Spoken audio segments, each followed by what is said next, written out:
কেতিয়া পালে?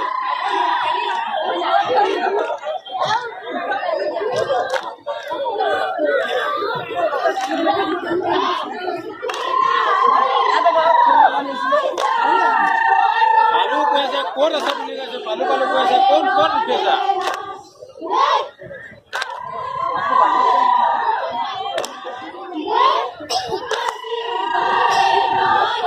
আমি সকলো ৰাইজকে আমাৰ সভাগৃহত আসন গ্ৰহণ কৰিবৰ বাবে আমি বিনম্ৰভাৱে অনুৰোধ জনাইছোঁ।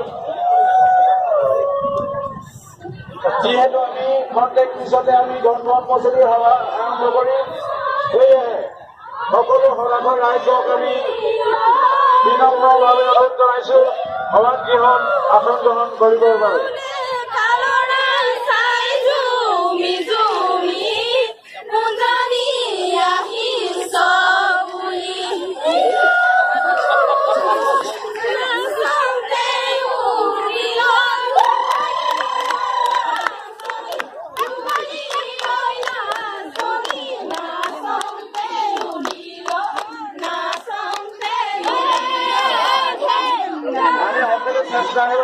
বাহিনীক আমাৰ মঞ্চৰ ওচৰত বিচাৰিছোঁ, সেয়েহে সকলো স্বেচ্ছাসেৱকে আমি আমাৰ মঞ্চৰ কাষত উপস্থিত হ'বৰ বাবে অনুৰোধ জনালোঁ।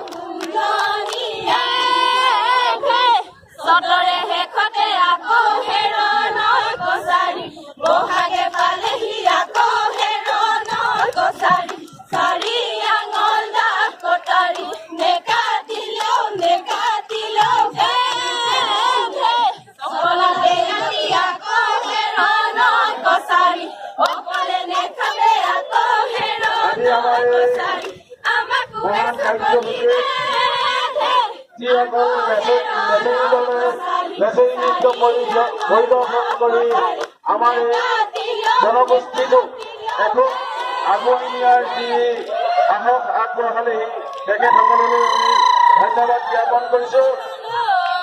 ইয়াতে আমাৰ কেইটিমান দলৰ নাম আমি ঘোষণা কৰিবলৈ ভুলক্ৰমে লৈ গৈছিল। আমি ইয়াতে অংশগ্ৰহণ কৰা মেমুকা লেচেৰী দল আমাৰ এই কাৰ্যসূচীত অংশগ্ৰহণ কৰি সহযোগিতা আগবঢ়ালে, তেখেতসকললৈ আমি অশেষ ধন্যবাদ জ্ঞাপন কৰিছোঁ। আমাৰ এই কাৰ্যসূচীত ডেকাবৰ্মা আঞ্চলিক লেচেৰী দলটিয়ে লেচেৰী বিহু পৰিদৰ্শন কৰিলে, তেখেতসকললৈকো আমি ইমান দূৰৰ পৰা আহি আমাক সহযোগিতা আগবঢ়োৱাৰ বাবে আমি ধন্যবাদ জ্ঞাপন কৰিছোঁ। বাটদলীয়া লগ বিহু দলটিকো আমি আন্তৰিক ধন্যবাদ জ্ঞাপন কৰিছোঁ।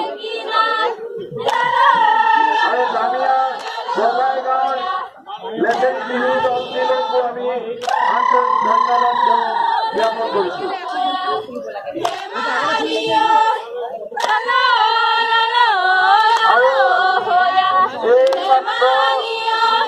লেচেৰী বিহু পৰিদৰ্শন কৰি যোৱা লেচেৰী দলটিলৈকো আমি সৰু অসম সমাজৰ ছাত্ৰসন্থাৰ তৰফৰ পৰা আন্তৰিক ধন্যবাদ জ্ঞাপন কৰিলোঁ।